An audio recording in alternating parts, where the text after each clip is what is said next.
오늘 말씀은 이사야 5장입니다. 1절부터 7절입니다. 나는 내가 사랑하는 자를 위하여 노래하되 내가 사랑하는 자의 포도원을 노래하리라. 내가 사랑하는 자에게 포도원이 있으며 심히 기름진 사내로다. 땅을 파서 돌을 제하고 극상품 포도나무를 심었도다. 그 중에 망대를 세웠고 또 그 안에 술틀을 팠도다. 좋은 포도맺기를 바랬더니 들포도를 맺었도다.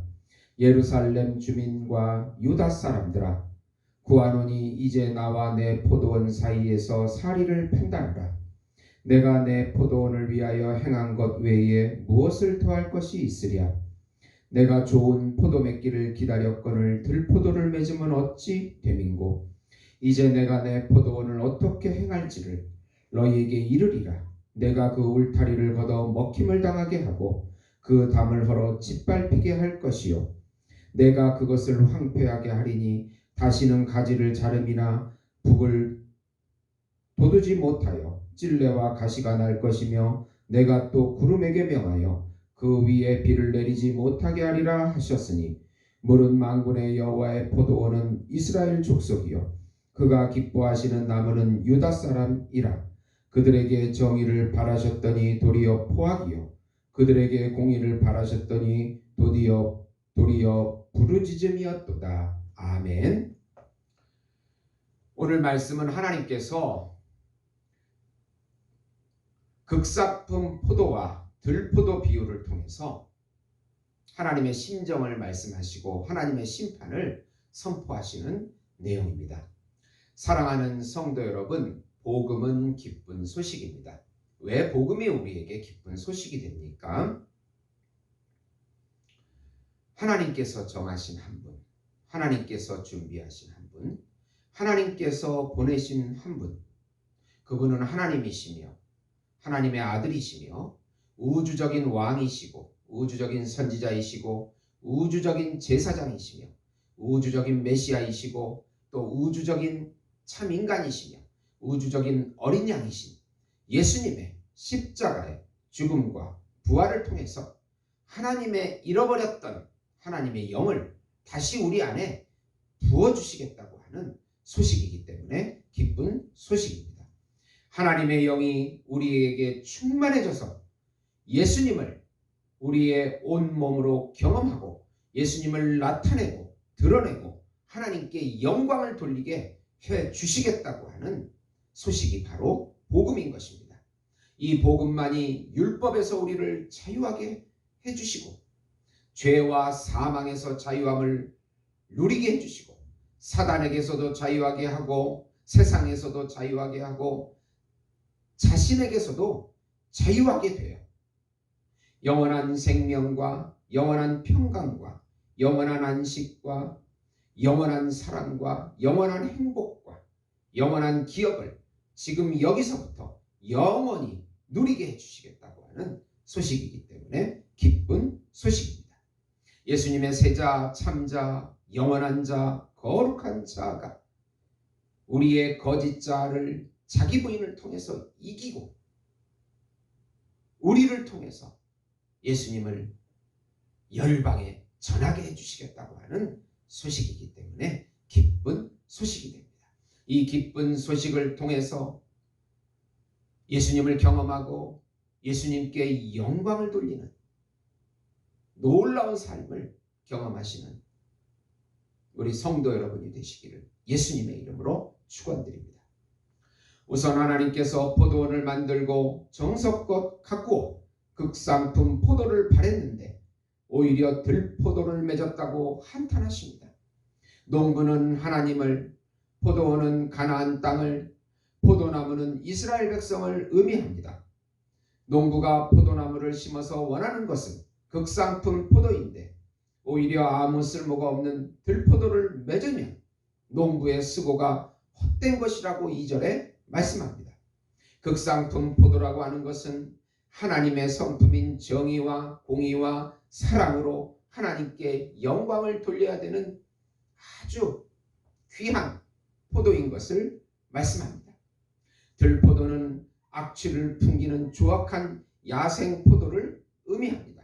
자기중심적 거짓자의 삶을 통해서 포악하고 미워하고 자신에게 영광을 돌리는 그런 삶을 의미한다고 볼 수 있습니다. 농부이신 하나님께서 포도원의 돌담과 가시 울타리를 헐어버려서 야생 동물에게 먹히고 짓밟히게 될 것이라고 5절에 말씀합니다.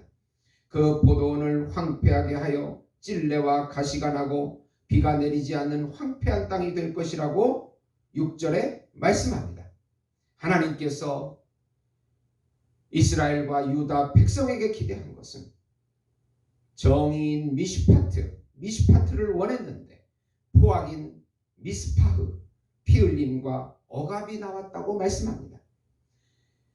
공의인 체다카를 원했는데 부르짖음인 체라카, 억눌린 자의 비명소리뿐이었다고 말씀하고 있습니다. 이렇게 언어의 유의를 통해서 하나님의 심정을 정확하게 표현하고 있습니다. 두 번째로 하나님께서는 화 있을진저라는 저주와 심판이 유다 백성에게 있을 것이라고 진노하십니다. 가난한 자들의 토지를 빼앗는 탐욕에 빠진 사람들에 대하여 저주를 선언하십니다. 그들의 땅이 황폐하게 되어 10분의 1 정도만 추수되는 한 바트나 한 에바만 땅에서 생산될 것이라고 하십니다. 아침부터 저녁까지 포도주와 독주만을 마시는 자들에게 저주를 선포하십니다.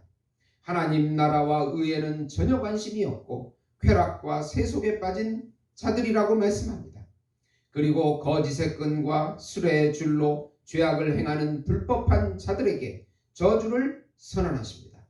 악을 선하다 하며 흑암을 광명으로 삼고 쓴 것을 단 것으로 삼는 자들에게 저주가 임할 것이라고 20절에 선포하십니다. 선과 광명과 단 것은 하나님의 계명을 의미하고 이 계명을 변질시키는 자기 중심성을 심판하십니다. 스스로 지혜롭게 명철하다고 하는 교만한 자들과 술에 쩔어 사는 불의한 재판관들에게 저주의 심판을 선언하십니다. 자기 의보다 하나님의 의보다 자기 의를 드러내고 하나님이 없는 자기 의식적인 삶은 결국은 거짓된 삶이요, 헛된 삶이요, 심판받는 삶이 되는 것입니다. 세 번째로 이스라엘의 총체적인 범죄는 하나님의 법을 버리고 여호와 하나님을 멸시한 죄입니다. 하나님의 심판이 자기 백성에게 임하여 노를 발하시고 여호와의 손으로 치신다고 25절에 말씀합니다. 이방 민족을 끌어들여 이 백성을 멸하는데 건질 자가 없다고 말씀하십니다. 오직 흑암과 고난과 어두움이 임하게 될 것이라고 하십니다. 하나님 나라의 백성이 하나님과 그의 법을 버리고 혼합되면 반드시 망한다는 것을 구약의 역사 가운데 우리는 배울 수 있습니다. 앞으로 오실 메시아, 구원하실 메시아 예수님을 의지하고 그의 영과 말씀에 순종함으로 사는 것이 생명을 얻는 길입니다. 요한복음 11장 25절 27절에 보시면 예수께서 이르시되 나는 부활이요 생명이니 나를 믿는 자는 죽어도 살겠고 무릇 살아서 나를 믿는 자는 영원히 죽지 아니하리니 이것을 내가 믿느냐? 이르시되 주여 그러하외다. 주는 그리스도시요 세상에 오시는 하나님의 아들이신 줄을 내가 믿나이다. 예수의 영으로 충만해지시고 예수의 말씀으로 충만해지셔서 그리스도의 생명으로 살아가셔서 놀라운 예수님을 경험하는 삶, 기적과 능력을 맛보는 삶, 예수 이름이 전파되는 삶을 경험하시는 우리 예수 목장교회 성도 여러분이 되시기를 예수님의 이름으로 축원드립니다. 기도하시겠습니다. 하나님의 생명으로 예수님의 의식으로 우리 삶을 살아가게 해 주시옵소서. 성령의 능력과 지혜를 부어 주시옵소서. 하나님의 영이 우리의 의식을 장악하고 우리의 몸을 장악해서 예수님을 드러내고 나타내는 삶 살게 축복해 주시옵소서. 예수님의 이름으로 기도드리옵나이다. 아멘.